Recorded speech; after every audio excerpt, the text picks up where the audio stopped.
सो हम पढ़ रहे थे सस्टेनेबल डेवलपमेंट के बारे में. Sustainable development is something in which we have to use the resources in such a manner that doesn't damage our environment and we can also conserve it for our future generations.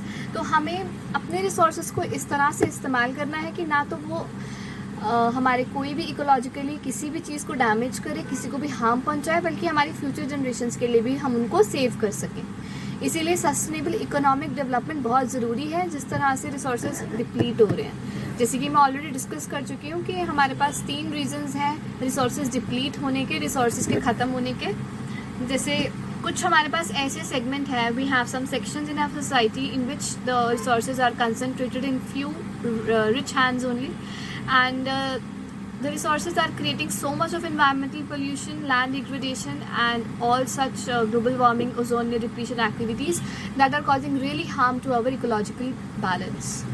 So this is the reason why we need ecological resource sustainable development. Then resource planning. In India, there are some regions which can be considered self-sufficient in terms of the availability of resources, and there are some regions which have acute shortage of some vital resources. तो India में हमारे पास कुछ ऐसी जगहें हैं जहाँ पे हमारे पास रिसोर्सेज बहुत ही ज़्यादा क्वांटिटी में प्रेजेंट हैं, और कुछ हमारे पास ऐसी जगह हैं जहाँ पे हमारे पास इतनी शॉर्टेज है रिसोर्सेज की कि काफ़ी ज़्यादा ही मुश्किल से हमें वहाँ पे रिसोर्सेज पाए जाते हैं. So this calls for balanced resource planning at the national, state, regional and local levels. So हमें इस तरह से resources की planning करनी है कि हम उनको nationally, locally, regionally किसी भी area के according हम उनको इस्तेमाल कर सकें. So resource planning in India. Resource planning is a complex process which involve. तो अब हम resource planning हम किस तरह से किस steps को follow करके कर सकते हैं वो पढ़ेंगे. तो रिसोर्स प्लानिंग का सबसे पहला स्टेप है identification and inventory of resources across the regions of the country. This involves surveying, mapping and qualitative and quantitative estimation and measurement of the resources. तो हमें रिसोर्सेज को इस तरह से अब प्लान करना है कि हम सबसे पहले सर्वे करें कि कौन से रिसोर्सेज कहाँ पे किस क्वांटिटी में प्रेजेंट है, क्वालिटेटिवली एंड क्वांटिटेटिवली, मतलब उनकी क्या क्वांटिटी है और क्या क्वालिटी में वो रिसोर्सेज हमारे पास प्रेजेंट है. पहले हमें ये सर्वे करना है और इसके बारे में पूरी जानकारी लेनी है. देन सेकंड हमारे पास है evolving a planning structure endowed with appropriate technology, skill and institutional setup for implementing resource development plans.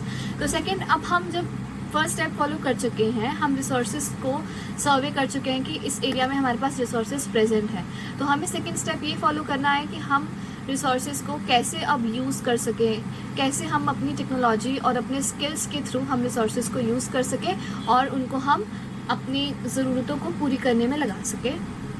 Then हमारे पास थर्ड है matching the resource development plans with overall national development plans.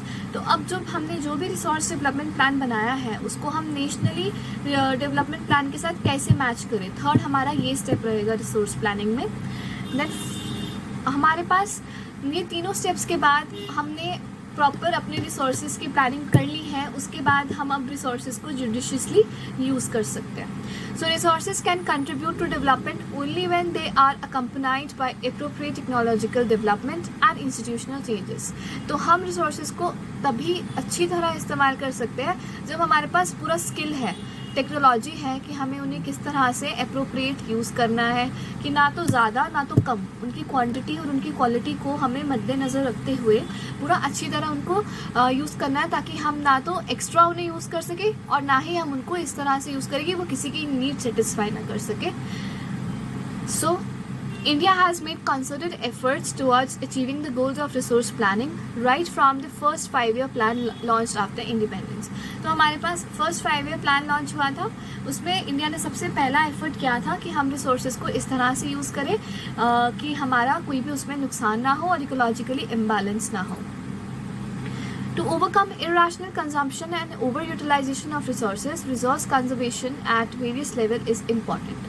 तो सारे resources को अच्छी तरह से हम यूज़ कर सकें, इसके लिए सबसे जो ज़रूरी स्टेप है वो रिसोर्स कंजर्वेशन का भी है.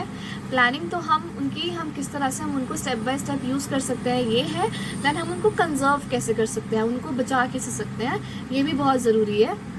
देन हमारे पास अब कौन कौन से टाइप के रिसोर्सेज हैं, जैसे हमारे पास लैंड रिसोर्सेज आ गए, वाटर रिसोर्सेज आ गए, देन सॉइल रिसोर्सेज आ गए। तो ये सारे हमारे पास एक रिसोर्स है, क्योंकि लैंड पे हम कोई भी एक्टिविटी कर रहे हैं, फॉरेस्ट ग्रो कर रहे हैं या क्रॉप्स ग्रो कर रहे हैं, वो लैंड हमारा एक रिसोर्स है जो हमें ज़रूरत की चीज़ें हमें प्रोवाइड कर रहा है। और उसके बाद वाटर एक हमारे पास एक ऐसा रिसोर्स है जिसके साथ हम इलेक्ट्रिसिटी प्रोड्यूस कर सकते हैं, हम डैम्स बना सकते हैं ताकि हमें वो इलेक्ट्रिसिटी दे सके। देन सॉइल हमारे पास डिफरेंट टाइप्स की रहती है, black soil, alluvial soil, laterite soil, red soil, yellow soil. These are the different types of soil which can be used to grow different type of crops. क्योंकि जो भी हमारे पास crops होते हैं उनकी different needs होती हैं, उनके अकॉर्डिंग हम crops को grow करेंगे ताकि हमें उनका अच्छा रिजल्ट मिल सके और हम अपनी नीड्स को प्रॉपरली सेटिस्फाई कर सकें।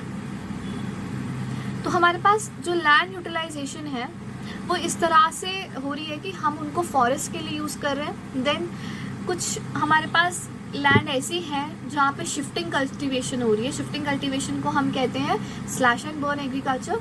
स्लैश एंड बर्न एग्रीकल्चर हमारे पास इस तरह के एग्रीकल्चर है जहाँ पे कुछ फार्मर्स जो है वो किसी एरिया में कल्टीवेशन करने के बाद उसको जला देते हैं और उसको जलाने के बाद उसकी जो फर्टिलिटी है, सॉइल की जो फर्टिलिटी है वो बिल्कुल ख़त्म हो जाती है।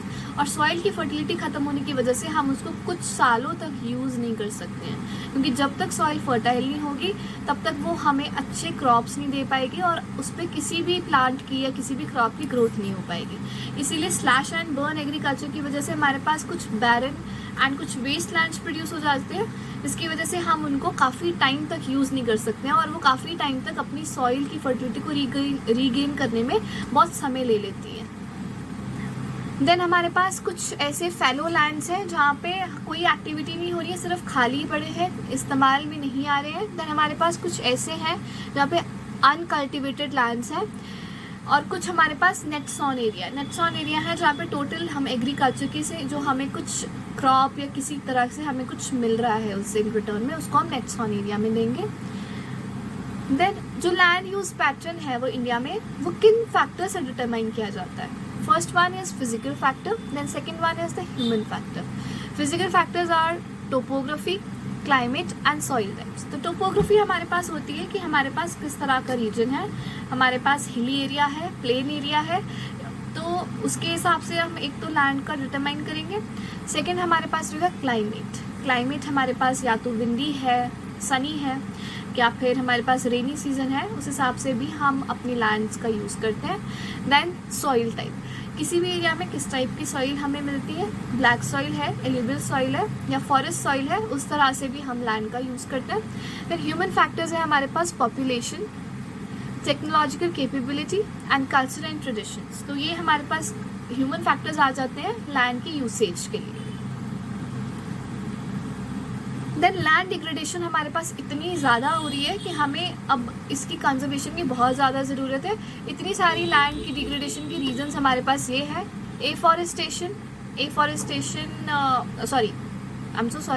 it's not afforestation, it is deforestation. Deforestation is the cutting down of trees and इतना ज़्यादा यहाँ पे बहुत सारे एरियाज़ में ट्रीज़ को काटा जा रहा है to make more furniture, to have use of more wood. So this is causing a lot of land degradation and overutilization of the land resource. Then there are some other factors like overgrazing of animals. कुछ हमारे पास village के कुछ ऐसे लोग होते हैं जो अपने जो एनिमल्स, उन्होंने अपने घर पे एनिमल्स को पाल रखा है, वो विलेज में हमारी जो लैंड्स हैं उनमें उनको ग्रेज कराने के लिए ले जाते हैं। और कुछ एनिमल्स ओवरग्रेजिंग की वजह से जो हमारी लैंड है उसको बिल्कुल उसकी फर्टिलिटी लूज़ कर देती है, तो इसकी वजह से हमारी जो लैंड रिसोर्स है वो फिर से डिप्लीट हो रही है। देन थर्ड हमारे पास रहेगा माइनिंग साइट्स। लाइक हम कोई भी हमें मिनरल या कोई भी हमें किसी चीज़ को भी एक्सट्रैक्ट करना है, उसके लिए हम कोई भी खोद रहे हैं, अगर हम उस चीज़ को खोदते अगर हम लैंड को अगर बार बार बर्बाद करते जाएंगे तो इस तरह से वो लैंड हमारे किसी काम की नहीं रहेगी। इसके लिए वो थर्ड फैक्टर हमारे लिए बहुत ज़्यादा लैंड को डिस्ट्रॉय करने में प्रॉब्लम क्रिएट कर रहा है। कुछ हमारे पास ऐसे फैक्टर्स हैं जिनके थ्रू हम लैंड को सेव भी कर सकते हैं, like afforestation is plantation of more and more trees in our area. Then the second one is planting of shelter belts of plant, कि हमें आसपास प्लांट्स की शेल्टर बेल्ट्स लगा देनी चाहिए. Third one is stabilization of sand dunes by growing thorny bushes.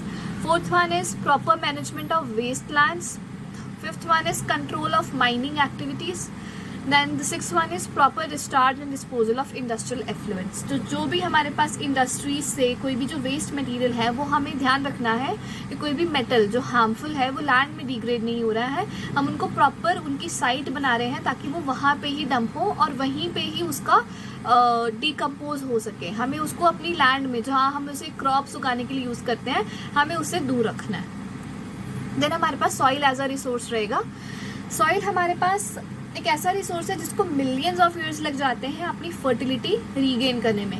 Fertility हमारे पास एक ऐसी टर्म है कि सॉइल के पास एक प्रॉपर ह्यूमिड टेम्परेचर है जिसमें वो अपने क्रॉप्स को ग्रो करने में प्रॉपर न्यूट्रिएंट्स प्रोवाइड कर रही है और इसीलिए उस फर्टिलिटी को गेन करने में it takes millions of years to regain its fertility. Then हमारे पास बहुत सारी लेयर्स होती हैं, parent rock, bed rock. Then हमारे पास सेडिमेंट्री रॉक्स होते हैं जो हमारे मोस्टली कोस्टल एरियाज में फाउंड किए जाते हैं. देन बहुत सारी ऐसे फैक्टर्स हैं जो सॉइल की फॉर्मेशन में बहुत इंपॉर्टेंट रोल प्ले करते हैं, like physical factors, climate, vegetation, then other form of like the wild life growing in that area. जो भी हमारे पास आगे वेजिटेशन है, जो फ्लोरा है वहाँ की, वो सारे फैक्टर्स जो हैं they play a very important role in the formation of soil. Then there are some chemical and organic changes, like अगर हम कोई भी विलेज में स्पेशली इफ वी सी हम क्रॉपिंग पैटर्न फॉलो करते हैं, उसके बाद अगर हम कोई भी इंसेक्टिसाइड या पेस्टिसाइड स्प्रे कर रहे हैं उसकी वजह से जो भी हमारी सॉइल है उसको बहुत नुकसान पहुंचता है. It also cause loss of nutrients, क्योंकि हम अपने प्लांट पे कोई भी अगर स्प्रे कर रहे हैं तो वो स्प्रे से जो प्लांट के एक्स्ट्रा जो ऐसे कुछ पार्ट्स होते हैं प्लांट में जो ज़रूरत नहीं होते, जो अनवांटेड होते हैं, वो ज़रूर किल हो जाते हैं, बट उसकी वजह से सॉइल को बहुत हार्म पहुंचता है. जो उसकी फर्टिलिटी है और जो उसके न्यूट्रिएंट्स है वो बिल्कुल ही लॉस हो जाते हैं. उसकी वजह से हमारी जो सॉइल है वो अपनी जो फर्टिलिटी है वो बहुत सालों तक रीगेन नहीं कर पाती है. Then classification of soil. Classification of soil can be done on the basis of the different color, thickness, then their texture, chemical and the physical properties. The first one is the alluvial soil. So alluvial soil हमारे पास बहुत सारी जगहों में पाई जाती है. The main area is the northern India. The northern plains, they are made up of alluvial soil. Then alluvial soil can be classified as old alluvial and the new alluvial soil. Then second one we have the black soil. Then third one we have red and yellow soil. Then we have laterite soil and we have arid soil, forest soil. These are the different types of soils that we found in different type of our areas. So ये soils जो है ये तो हमें पता है कि हमें मिलती हैं, तो क्योंकि हमें अपने क्रॉप्स को ग्रो करना है अकॉर्डिंगली उनको किस चीज़ की ज़रूरत है, किस टाइप के न्यूट्रिएंट्स की ज़रूरत है, हम उसके अकॉर्डिंग अपने क्रॉप्स को ग्रो करते हैं. इसीलिए ये जो सॉइल्स हैं ये उस तरह से बनती हैं कि वो जो क्रॉप्स के जो पर्टिकुलर जो न्यूट्रिएंट्स चाहिए वो उनको प्रोवाइड कर सकें. Then we have soil erosion and soil conservation, our topic. तो सॉइल इरोजन हमारे पास क्या है? The denudation of the soil cover and subsequent washing down is described as soil erosion. The soil erosion is caused due to human activities like deforestation, cutting down of trees, then overgrazing. जैसे कि मैं already discuss कर चुकी हूँ overgrazing का meaning. Then construction and mining activities. Also there are some natural forces like wind, glacier, water which lead to soil erosion. जैसे floods आ जाती हैं. Then heavy हमारे पास wind, तूफान जिसे कहते हैं, तूफान की वजह से भी ऊपर जो सॉइल की सबसे ऊपर वाली लेयर जो फर्टाइल लेयर है उसके वॉश हो जाने को हम सॉइल इरोजन का नाम देते हैं.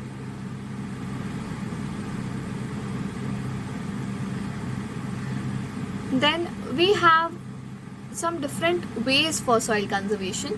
सो सॉइल कंजर्वेशन के लिए हमारे पास डिफरेंट वेज ये रहेंगे: terrace cultivation, then strip cropping, then shelter belts, then plowing along the counter lines so that decelerate. अब हमारे पास कोई भी एक लैंड एरिया है, अगर हम उसके साइड पे कॉन्टोर लाइंस में उसके हम प्लांट्स की ग्रोथ करेंगे तो जो भी वाटर फ्लो है वो उसको कम करेगा और हमारी जो ऊपर की जो लेयर है वो फ्लो होने से बच जाएगी.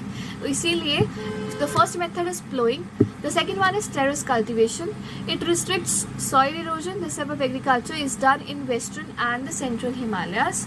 Third one is when a large field is divided into strips and strips of grasses are left to grow between the crops. तो वो strips cropping का नाम देते हैं हम उस चीज़ को.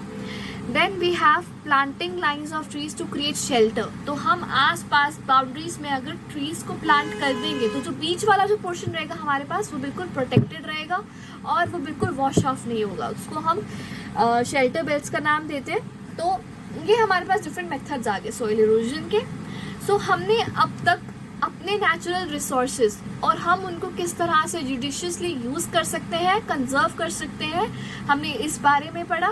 देन हमारी जो सबसे मेन चीज़ें हैं जिनको रिप्लेनिश होने में बहुत टाइम लगता है, like the land and the soil, these are the most important resources which take a lot of time to replenish and renew. इनको टाइम लगता है इतना ज़्यादा, इनको कैसे बचा सकते हैं, इनकी फर्टिलिटी, सॉइल की फर्टिलिटी कैसे हम रीगेन कर सकते हैं, लैंड को कैसे कंजर्व कर सकते हैं, हमने इनके मेथड्स भी पढ़े. एंड रिसोर्सेज को हम कैसे क्लासीफाई कर सकते हैं इसको भी हमने स्टडी किया. Then resource planning and sustainable economic development. So that's all. This was all about chapter first, resources and development. Thank you so much. Have a good day.